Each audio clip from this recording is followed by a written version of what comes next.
আসসালামু আলাইকুম ছোট্ট বন্ধুরা, আশা করি তোমরা সবাই ভালো আছো। আজকে আমি এবং উম্মে ফাতিহা তোমাদেরকে বাংলা এবং ইংরেজি ছড়া শিখাবো। চলো শুরু করি। বিসমিল্লাহির রহমানির রহিম। মহান আল্লাহর নামে শুরু করছি। Thank you God, Thank you, God.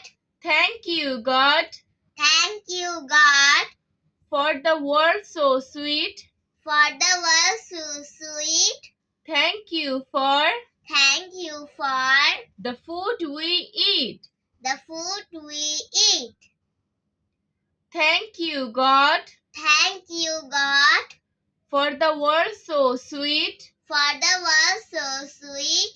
Thank you for Thank you for the food we eat. the food we eat. এখন আমরা তোমাদেরকে বাংলা ছড়া শিখাবো। ছড়াটির নাম প্রার্থনা, লিখেছেন সুফিয়া কামাল।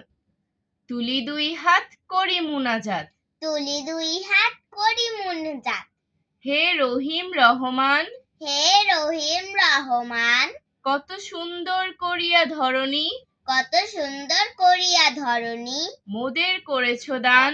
মোদের করেছ দান। আমরা আবারও পড়ছি, তোমরা মনোযোগ দিয়ে শোনো। তুলি দুই হাত করি মুনাজাত, তুলি দুই হাত করি মুনাজাত, হে রহিম রহমান, হে রহিম রহমান, কত সুন্দর করিয়া ধরণী, কত সুন্দর করিয়া ধরণী, মোদের করেছ দান। মোদের করেছ দান। আজ আর নয়, ভালো ভাববে, ভালো থাকবে। আল্লাহ হাফেজ।